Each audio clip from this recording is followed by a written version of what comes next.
Hey everyone, welcome back to the shop. We are not flooded tonight. The street is actually pretty damn clear, which is cool. Um, some rain today, but nothing really huge to write home about. And the grass is cut, which always gives that cool smell. There's a name for that smell. I can't remember what it is, but it's a very cool smell. So the whole house smells like fresh cut grass, which is pretty cool. Um, Also, we got some of our tools in, we got our soldering iron in. So now we can start doing all of this wiring that we need to do.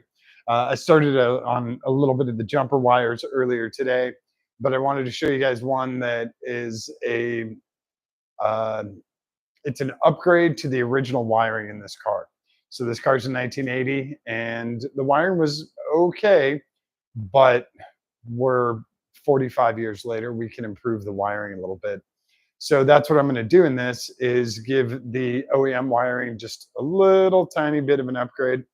And I wanted to show that to you guys so you can see that even though stuff has stuff that works great, there's probably a modern version that's going to work out great. Oh, hey, Liz. Um, there's probably a modern version that can be used in place of it. And if you're going to be doing upgrades, it's better to use the modern version than try and stick with the old one. And I could find more unflattering shirts. There's actually ribs here and there's a waistline. God, I don't know what it is. Is it my posture? I don't know. Anyway, I'll take you guys in the trunk. I'll show you the wire that we're talking about. Just so you know beforehand, all the batteries are disconnected. Positive terminals, negative terminals. There is no power to this car whatsoever. It looks like stuff is hooked up, but there's nothing hooked up. If you really want me to, I'll disconnect the terminals on the battery in the back here, but there's nothing hooked up. So give me a second to get some light in here, and I'll show you guys what we're going to upgrade tonight, and we'll just do it really quick.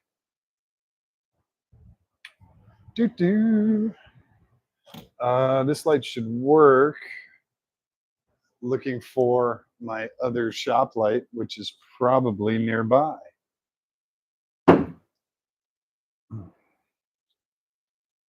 I don't know where my other shop light is. But if we need to, we'll just swap out batteries, right? All right. I'm going to bring you guys over and bring you guys into the trunk here. So we get that extension cord out of the way. And maybe we can go, let's just hop over the extension cord. There we go. That's probably a little better shot. Okay. So what we've got is, this is the soft close trunk mechanism. This is the motor for it. This is the actual latch that pulls down. What's really cool here is these little indents are for the switch. This mounts right here. And there's a little switch right here that tells it when to stop, which is really cool. So, by the way, just so you guys know, this stuff did not work. This is not, at least not on this ABS from 40 years ago. This is not strong. This is not holding. And it's not holding back here either. It just won't dry. So we're going to have to take it apart and clean all that crap up and then try something different. But just so you guys know, super old plastic, JB Weld plastic bonder did not work. I'm probably going to use something more like a straight epoxy and a good solid 24-hour epoxy too. So what we're going to replace tonight, this is, you can see this is the OEM wiring. It runs back here and then it actually runs all along the length of the car. And what we have is the bus fuse. And I hate resting my arms on this. It's like a knife edge here. This is what I call a bus fuse. They're actually glass fuses. And this goes behind this cover. This is the cover for the latch. So this normally goes, it's tucked up underneath and he goes like that. Now, what we're going to upgrade here is the fuse. So we have this bus fuse, and he doesn't actually fit in the wiring. So he's exposed to all the elements and the luggage and to whatever else was in here. He's also not water resistant in any way. This is just a quarter turn, and there's your terminal right there. Slide this out, and there's your bus fuse, your little glass fuse.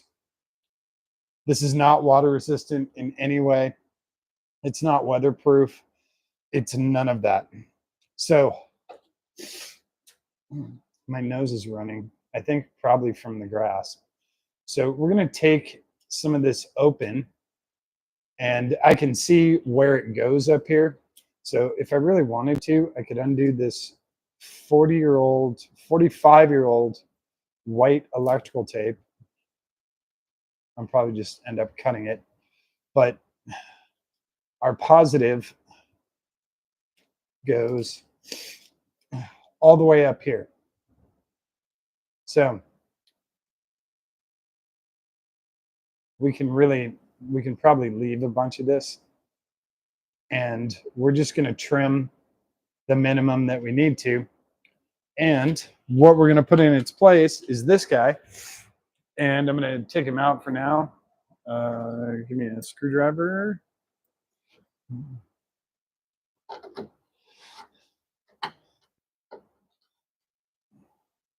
Come on. Needs a little help getting out of there. So it was a self-tapper. So this is what we're going to put in place of it is a 40 amp, which is what this was originally, a 40 amp bus fuse. We're replacing it with a 40 amp. This guy is weatherproof, weather resistant.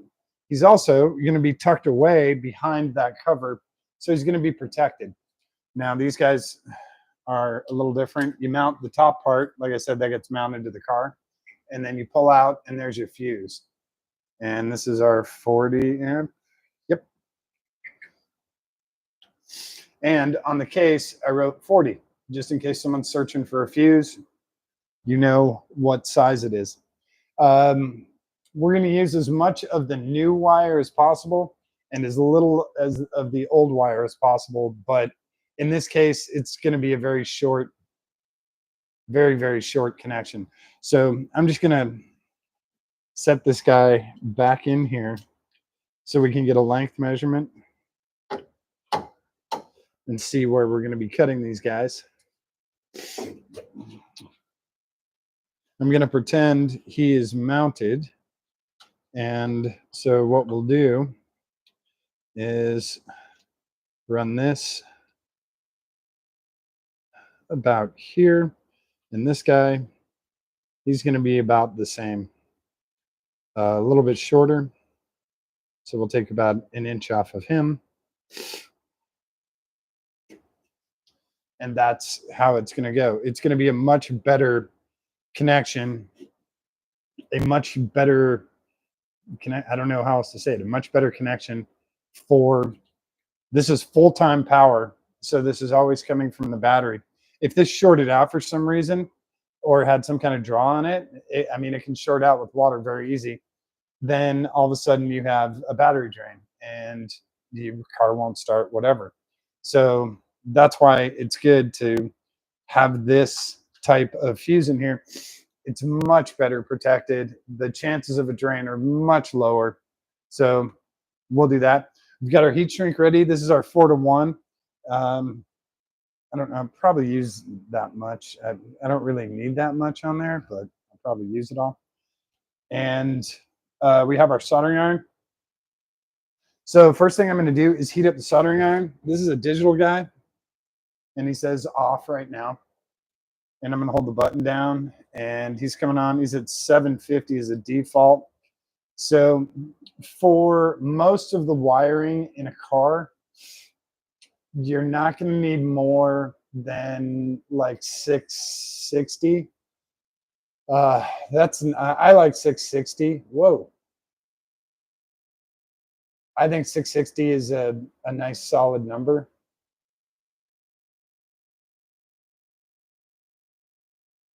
We can go 666 and we can say Iron Maiden and call it good. Between 650 and 670 is really all you're going to need. for almost instantaneous soldering. That will happen very quickly. You won't have to heat, hold it on the wires to get heat and to get temperature through the wires. It'll be super, super quick. Some stuff does require lower heat, and thicker wires obviously require more heat.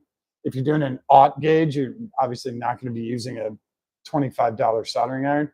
But for doing small stuff like this, a simple pencil, this is called a pencil style soldering unit, it's going to work great. And also, this guy came with a desolderer, which is basically a little suction thing. He's spring loaded, and then you get the solder hot, and then you go, and it sucks it up, and then you can push it out right there. That little tip pushes out the solder. So we leave it unsprung for now. So we can bring this guy down. We kind of know where we're going. We'll leave him up for now just for measuring sake. And soldering iron tuning up, let's cut some wires. We have our really nice cutters here. And first thing we'll do is we'll take off the very end, and then we'll take off our other connector, because we're not ever going to be using this ever again. And we'll do the same thing up on this end. Now, this end is a little different. I should just cut this tape. Hang on. Just so I can show you guys how this works. So then this has the same kind of end on it, and we'll cut that end off and then slide our cover off. Now we just have our bare wire. So this is how bus connectors look usually. They'll look like that. And sometimes they'll be a little bit smaller, but this is basically how they're going to look. And they're not, they're, like I said, they're okay. Got this car through 45 years. So, hey, who else is here? Hey, Alex. My head is out of frame. People don't want to see my head. They don't want to see my face. They want to see a bus fuse connector, and they want to see this new guy get hooked up. So the other thing we'll need our wire strippers, not only for our new, but also for our other ones. So let's set this guy in place again, and then we'll figure out where we need to strip. If we keep this vertical, we're basically just going to take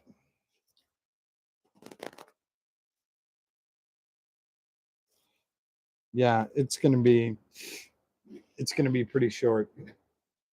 So I'm going to cut a 1/2 inch off and then strip just a little bit here. Oh, a little bit more. There we go. And I don't know. I think I'm going to do I'll do a lineman splice here, just a simple fan out of this. Now for this guy, we're going to come back here, and he is, of course, taped up over here. Nope, stay in position. So our split loom is going to come out, and we're going to take out, let's say, this much of the original orange. And then let's leave ourselves a little bit of room here. We'll cut that much of the red.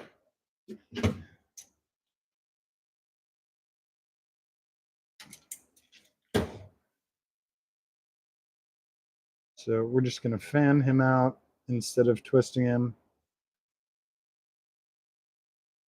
even though he's kind of already twisted. All right. He can stay mounted. I'm pretty sure I can solder from this angle. Yeah, we'll be okay here. The one thing we need to remember to do is put on our heat shrink tubing, right? Right. So where's our other line? Other line's up here. And we'll leave as much of that OEM stuff on there as possible. Also, leaving the OEM colors helps with diagnosis when other people are coming in here and they're looking for the orange wire with the black stripe. It'll still be there. You haven't replaced it with the red wire, and it's confusing. So we can let's do. I guess we'll do this guy first.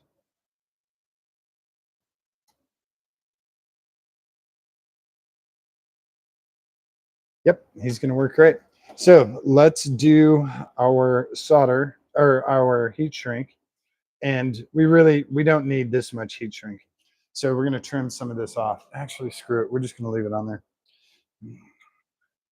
Now, the tough part is keeping the heat shrink away from the heat before you need it. Right?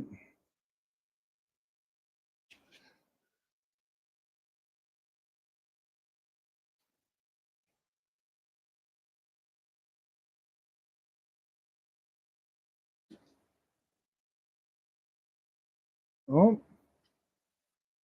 it's not staying together.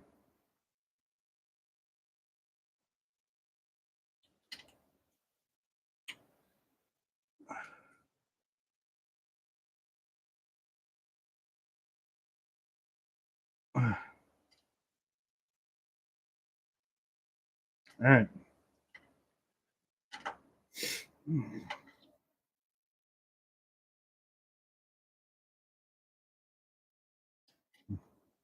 I'm just going to do a straight braid splice. Ow! That's what you guys come here for. These guys are called helping hands, and they're a little magnet on the bottom. And they have a little clip up here. And the downside is the clips don't usually come with, any kind of tubing or anything, any kind of protection. So usually you can burn through stuff. I don't have any good. We'll be okay. Promise. So I'm going to try and get these guys set up in place where they can hold the wires for me.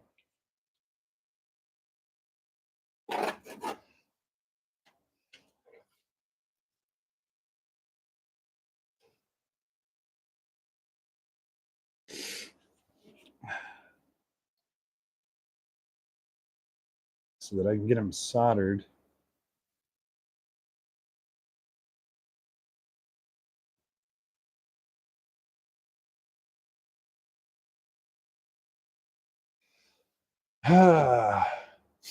So our soldering iron, oh, you can feel it. You can feel the heat just coming off of that. Put a little on the tip, and then we can solder.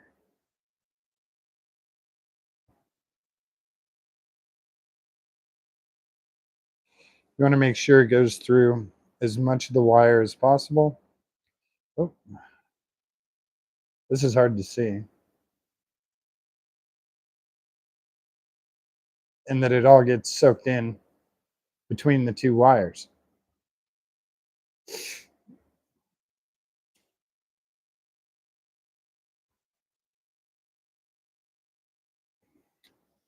Ah.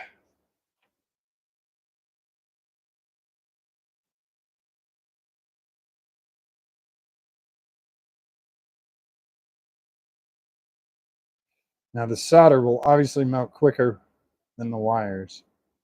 And also try not to breathe in solder fumes. It's bad for you.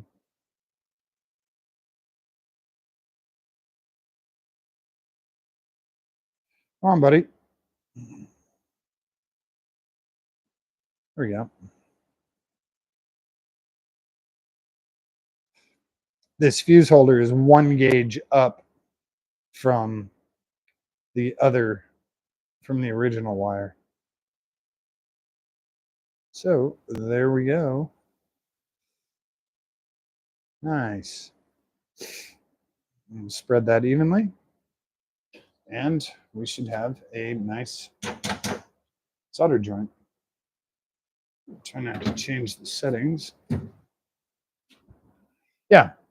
Now, if you have excess stuff that's uh, a little bit too big, or you have stray hairs or whatever, you can trim those away with your cutters. If you don't have this mounted in here. Wow, that wire's still warm.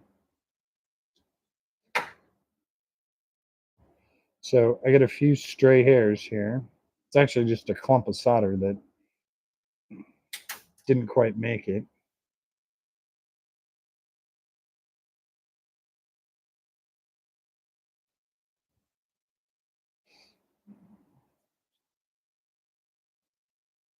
The solder made it, just clumped up right there. So there we go. There's one. And now you want to do the heat shrink when you make sure that the joint is cooled off. Then you can do the heat shrink, and you won't have to worry about the heat shrink getting shrunk when you're doing other soldering. So grab my heat gun.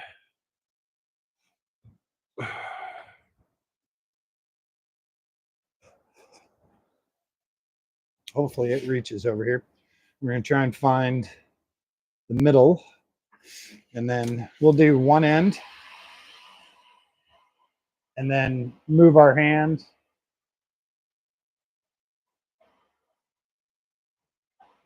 And this is our 4-to-1. So once he grips on that side,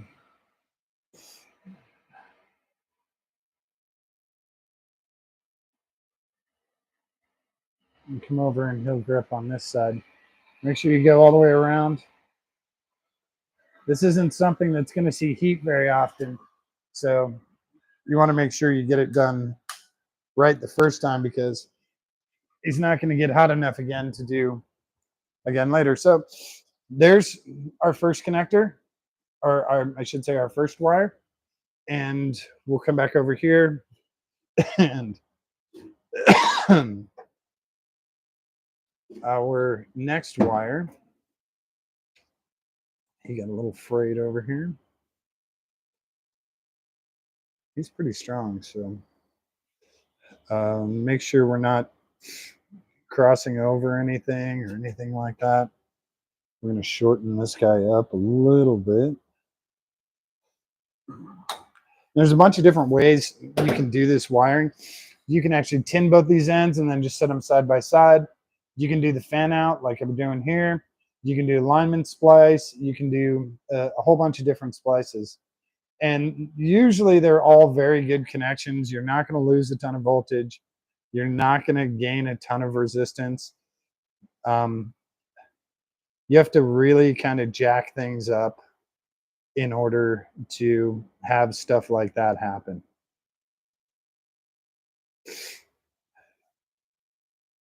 So now I need my other helping hands to hold this guy in place.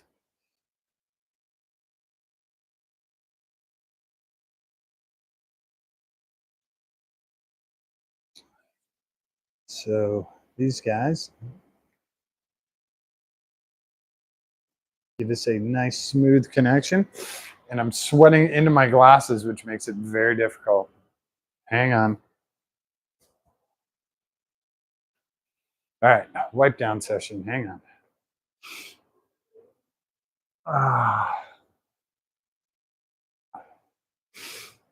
Oh, why is my nose running?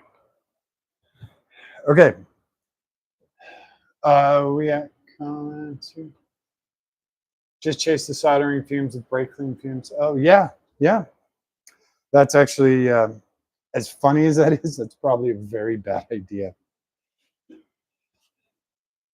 So we come down here, a little solder on the iron, and then solder on the wires, and there we go. And it's okay if your solder sticks to the wires. It's not TIG welding. You just same thing with TIG. And hit it with the torch, and all of a sudden it's okay.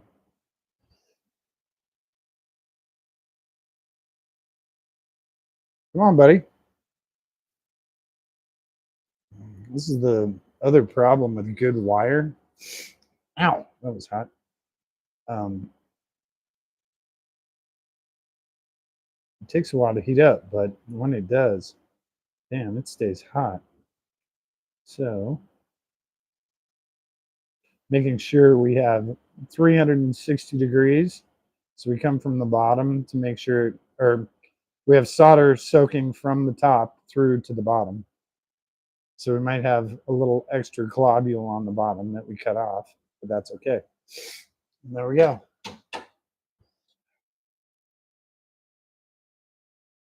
I'm going to power this guy off so he can cool off.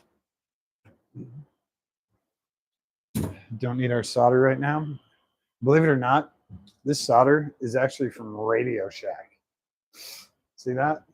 Look at that shit. And this is a 6040, and it's rosin core. It's actually really good. I've used this stuff for years, and I have piles of it.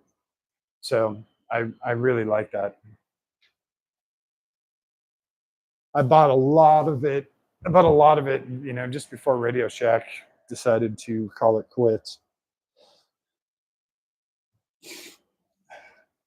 So, yep, we have a nice clean solder here. We're going to trim off a couple of globules that we got.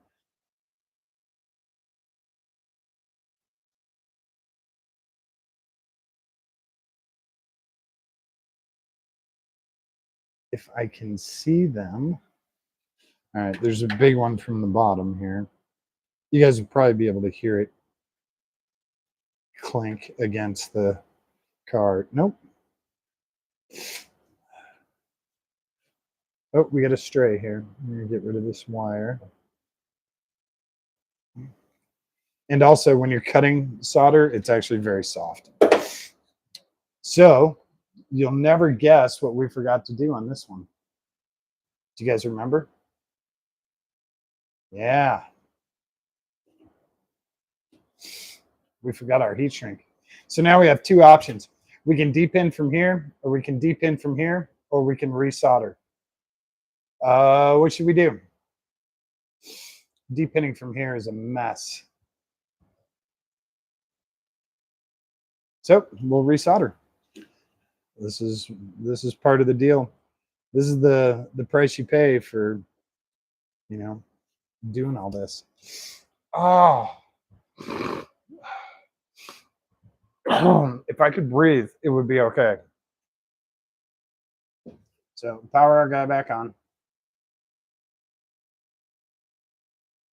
He's at 300 already. 400. So we'll just separate quick and put him back on. Not a big deal. I got so distracted by you guys, I forgot to put the soldering or put the heat shrink back on. Here we go. So the other thing is, I guess it's a good chance to show you guys how the solder sucker works.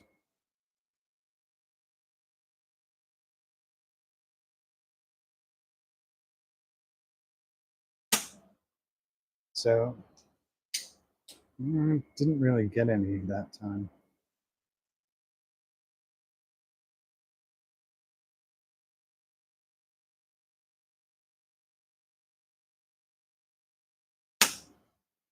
Didn't get any that time? No.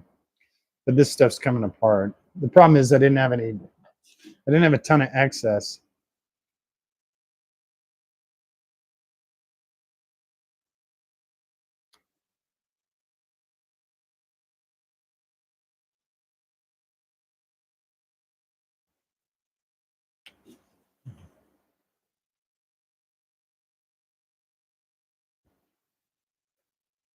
Damn, now it doesn't want to come apart.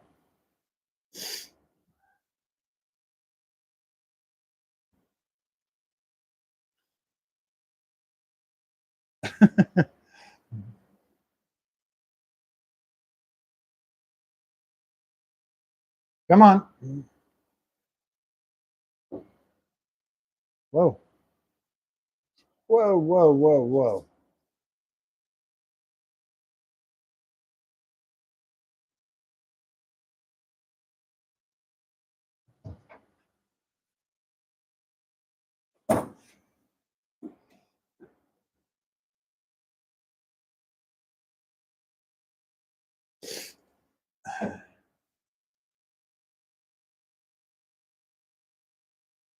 Oh, come on. There we go. The other fun part is, and I don't know if you guys can see that. Can you see that on my arm? This is like a knife edge. This edge right here is like a razor blade. So when I'm resting my arms on there, I don't know if you guys can see that. I know you don't want to hear me cry about shit. I'm just letting you know that it is not easy to balance on this stuff. Okay. So clean some of this up. We're trying not to burn the other wires at the same time. Ah, if my nose just starts snotting into the trunk, I apologize.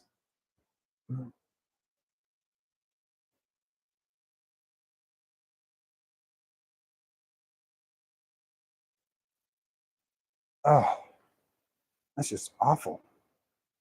So, all right. Our longer section, whoa, getting messages. Hang on a sec.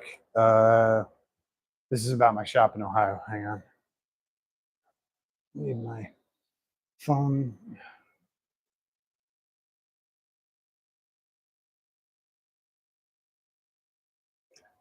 Uh,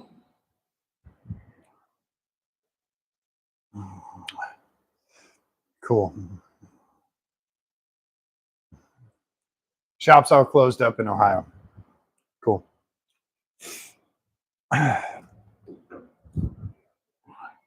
Just needed to make sure. So this guy will run up on the orange wire. Solder does cool very quickly, so that's the good part.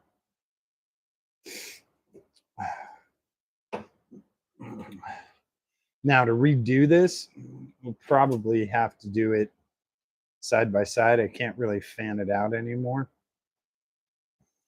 because everything's been soldered together.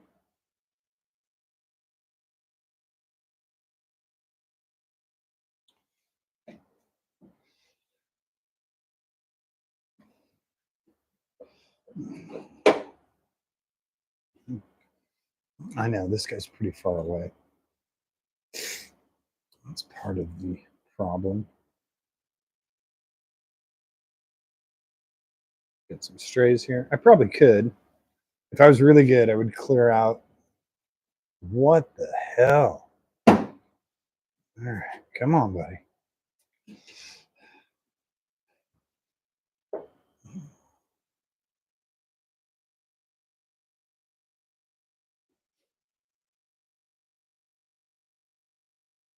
See, normally these guys are super close together.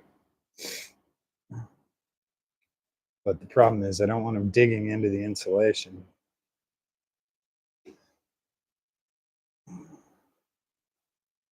So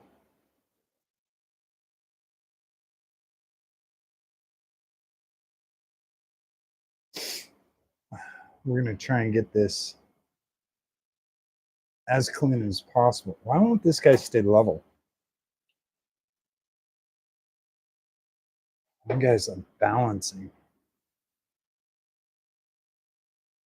Okay. We have our heat shrink up here. Way back there. Okay. This guy.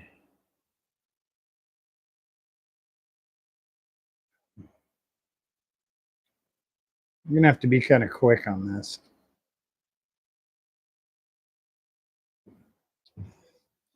Hopefully, hopefully we can be quick with it.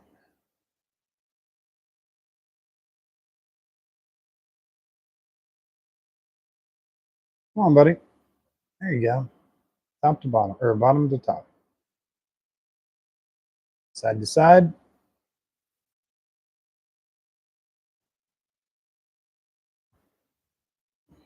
Mostly.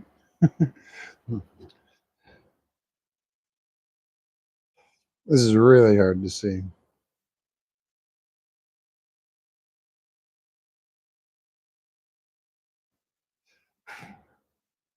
When you have a shiny solder joint, that's a really nice solder joint. So there we go. We have our heat shrink back on there. We can take our clamps off in the hopes that they don't dig in too hard. I'll get something for these guys. And we have a new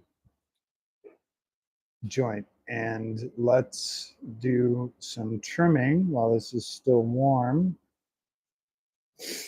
Oh, God.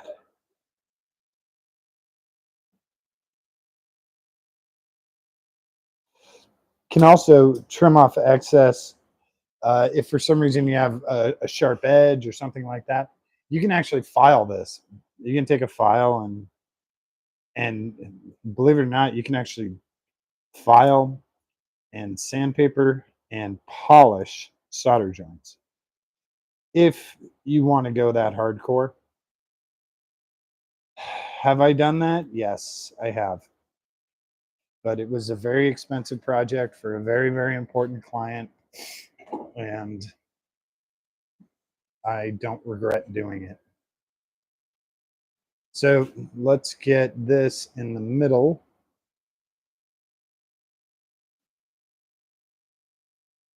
See if we can balance them out and get our heat gun.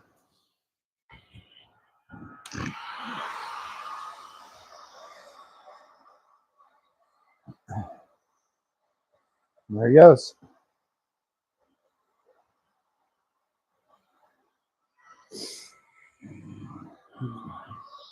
Once he grips, we can let go of him and spin him around to get all the sides.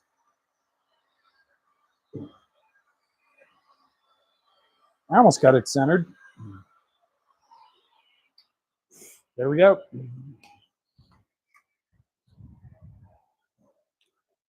So now we have our new fuse in the same, going in the same split loom as the OEM. This is always such a pain. A 40-year-old split loom. Can you imagine? Can you imagine?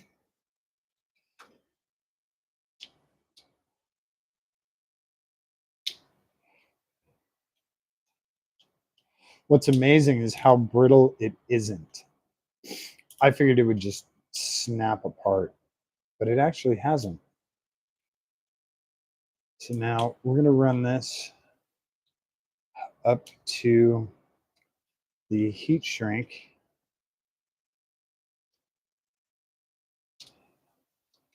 And then we're going to add a couple laps of tape at the heat shrink once we get everything set in here at both sides. Actually, oh God, I'm just going to go from this end. Oh, this stuff is so hard. It's extremely hard plastic now. So there we go. And with our mounting screw,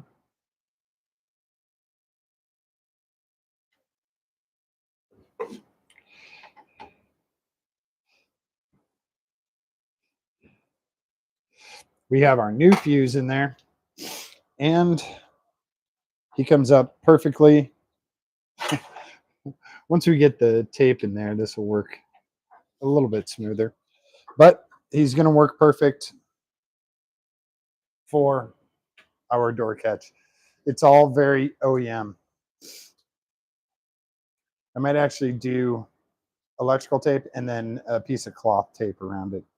So that's one of the dozen pieces of wiring that I have to, take care of in the back of the car. Like all of this stuff, all of that stuff. We're not counting the fuel level gauge right now. So power off. So that's it. That's the simple thing with soldering. Hopefully you guys aren't like crazy intimidated by soldering anymore. And it's also one of those, you can do it again if you screwed up, or like I just did, but forgot to put the heat shrink on. Well, you got to take it apart and then you got to do a different type of joint. So you don't always have to get it perfect on the first try. And you don't have to really stress about it too much, because you're going to have more wiring. You're going to have more wiring to do. You're going to have more stuff to do. So the more you do it, the better you get at it, and it becomes kind of second nature. Like, this is my first solder joint in, I don't know, months. So if you're doing it every day, then you remember the heat shrink, you remember the, side by side solder, you remember the fans, you remember the alignment splice, you remember all this other stuff. That makes it easier and things will go a lot quicker. So now that I have all the tools and all the supplies, it's going to go a lot quicker in the trunk. I'll be able to get the PDC done a lot quicker, because those smaller wires I'll be able to do a lot faster, because it'll just become, a routine thing. So hopefully you guys, that's a kind of a clean, I guess we can finish here. Take our garbage and we'll hang on to the fuse, because technically it's still a good fuse. And if for some reason somewhere else in the car we need a 40 amp fuse, we've got one. So we'll clean up our garbage. And here's another picture, another close-up of the bus fuse holder. So this is how this guy goes together, and he's just a little eighth of a turn, and he has the terminals inside. That's it. So that'll eventually get thrown out. We have no use for that anymore, because we have our new fuse holder, same amperage, same everything, but we're running a much cleaner setup here. So wanted to make sure you guys saw that. And the other thing that's cool about that is, since we have full-time power from that battery all the way up front that runs all the way back here, we can use that for accessories. So the PDC, the parts that need full-time power, are actually going to get it from that. What is that for? I don't know why there's sparklies. Is it, if I do 2 thumbs up? I don't know where that comes from. So if we do need full-time power until there's another battery back here. So we're going to grab full-time power off of that. Oh, is that what it is? Is it the back? Do the fireworks in the back? Is that how that works? Anyway, the full-time power will go to the PDC temporarily until we get another battery back here. But we have a great source for that. We have that is a 12 gauge cable, which is going to be fine, because we only literally have one thing on there. The door poppers are the only thing that's on there. So our other switch power is actually coming for the relays for the license plate, is coming from there. So actually we have 2 things. We have the license plate and the door poppers, but we're not going to be overloading that by any stretch. So we'll use that temporarily until we get the battery back in here. And then we'll also have an outlet for something. If we ever need full-time power again, we'll have that for either for a separate the PDC board or some other unit, a lights or a stereo or something requires full-time power, alarm system, whatever, we'll have that lead ready to go. Otherwise, just, heat shrink it, call it good, mount it up out of the way. It doesn't hurt anything. So we're looking at 6 feet of wire. We're not doing a massive power drain by any stretch. So this is one of those things to practice. Please don't be afraid of soldering, and please don't be afraid of wiring stuff up. Now, when you hook the battery back up, that's kind of your tell-all. Will this thing still work? Does everything, work properly? Are there sparks somewhere? If you get sparks right away, unhook the battery, go look back and see where your wiring could have been wrong, get those changes made, and then hook the battery back up. But don't stress about it too much. You're probably going to get a spark. There's not going to be anything exploding. You're dealing with, you know, 12 volts and usually very, very low amps. So you're going to get a spark, and that'll be kind of your warning. If you don't get a spark, that means usually everything's pretty good and you don't have a short or anything like that. So try not to be afraid of it and practice. Do if you want to do stuff with a 9-volt battery and practice wiring and switches and just turning lights on and off like a little LED light bar with a 9-volt battery and just how the switch works or how a relay works. You turn it on, the relay kicks on. You turn it off, the relay kicks off. However you want to do it, you can practice wiring with smaller, you know, smaller voltages and simpler setups. Your light obviously is not going to be as bright, but it's easy and cheap to practice on and get really good at. Then you can also understand these components and how a latching relay works and how an open relay works and all that. So it's one of those, it's fun to practice with. Then when you get into doing custom stuff like this, like the stuff we had to do with the actuator and having two positives go to it, even when the car's off, that's not normal. So, you know, that's one of those things where you're like, hey, how do I do that? And that's how you do custom relays and stuff like that. And you figure out, hey, if I did it like this, and then you look for different wiring diagrams, and another guy's done it like this. So you can use their diagrams for part of your stuff or put two diagrams together to make one that suits your needs. That's always a good thing. Just don't be afraid of it. Obviously be smart, wear eye protection because that stuff's hot. You actually probably should wear gloves. But if you're maintaining solder and keeping it away from you, you're not really going to burn yourself. It can burn. It's 600-700 degrees. So yeah, it can. But be careful with the solder, and please don't inhale the fumes. They're so bad. It's basically lead. It's not good for you. It's not good for you in any way. So yeah, don't do that. But don't be afraid of it. That's the whole thing with all of this with electronics. Don't be afraid of it. Experiment, and you can find some really cool stuff. So like the lights for the front of the car, we're going to be doing an original lighting setup. At least I've never seen anything like it before, and I need to figure out how to set up the relays for that system to where we have 2 switches or 3 switches that run all of those lights. So we'll have 12 lights in total up front, at least as far as the plan right now is. I got to see it in Photoshop and see how it looks. But right now, the plan is to run 12 lights up front. So I'm obviously going to need relays, and I'm going to need a shit ton of power. So yeah, we'll have to do some custom wiring for that. But I'm not afraid of it. I know, how to do that. I know what relay block. I might use another relay box like this up front for those lights. So we'll see how it all pans out. That one's super compact, has the fuses in it and everything. It's really nice and really clean, and you can customize it a little bit. So it might work for doing the headlights up front. And we've got room for it. It's a gigantic car with tons of space. So that might be another option, a $40 relay box. Yeah, okay. That works great.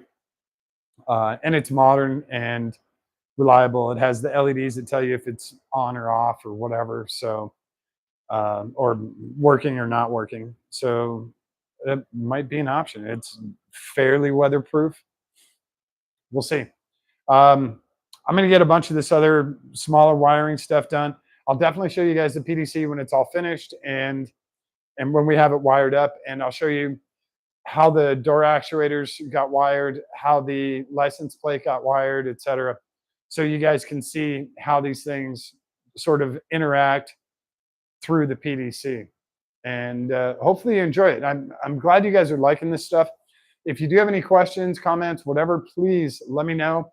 Uh, and don't claim to be a perfectionist or do everything perfect. I am a perfectionist, and I like my stuff to be clean and very well, very solid. I want it to work for another 100 years, and I don't want someone to cut it open and go, "Oh my God." So if you guys have tips, I love learning as much as I love teaching you guys. It's literally a 50-50 split. I love learning as much as I love teaching. So if you guys have something cool, like, oh, hey, try this, or, if you flip this backwards, I love getting all of that stuff. So if you guys have that, definitely send it to me. Um, and if you just simply want to say thank you, that's cool too. Um, if you want to put it in the comments, that's cool. Send me a message. You guys, all my stuff's out there, so you guys can find me if you need me. Uh, Tomorrow we'll come back and we'll have a ton more wiring done. It's very tedious wiring, doing the smaller jumpers and the custom relay stuff and routing stuff so it looks really clean. I didn't really want to bore you guys with that. So what I'll do is I'm going to put it all together and then like half disassemble it. And that way I can show you quicker how everything goes together. So I don't want you to think I'm cheating you. You've seen it when it's 100% apart. So I just want to, I don't want to suck up 5 hours of your time, me testing this route versus this route and all that. I'll cut a lot of the, I'll trim a lot of the fat so that you guys can get the entire process without having to do the 18 different tries that I do. Um, and so yeah, we'll finish off the PDC tomorrow and get it mounted in the car. That's the other thing I have to do tonight is get those mount holes on that support brace. You can sort of see the support brace on the other side of the car. It's a matching one on this side. And there's a great spot to mount the PDC right there. So we'll have it mounted inside this fender. And then we'll just hit the remote. And then I'll go turn the key and you'll watch the plate go down, or turn the key off, plate will come back up. So we'll do all that stuff tomorrow night. And yeah, thank you guys very much for hanging out. Definitely spread the word. Let folks know about the channel. Thank you to all the subscribers, all the new subscribers. You guys are great, man. It's really cool to watch, to get those messages that say, hey, XYZ signed up, and even not even to get the message, but to see the numbers grow. A lot of the times it doesn't tell me who it is. It just shows me a number. So I got to go with that. I appreciate all you guys. I'm glad you're having fun with this. Like I said, I don't get paid a dime for it. So if you're enjoying it, I'm enjoying it. That's what counts. And don't forget to show someone that you love them today. Give them a kiss on the cheek. Give them a kiss on the tip of their nose. Hold their hand. Give it a squeeze. And it's really important for them, but it's far more important for you. All right. Thanks, everyone. We will catch you tomorrow. All right. We got a lot of wiring to do. A lot of wiring to do.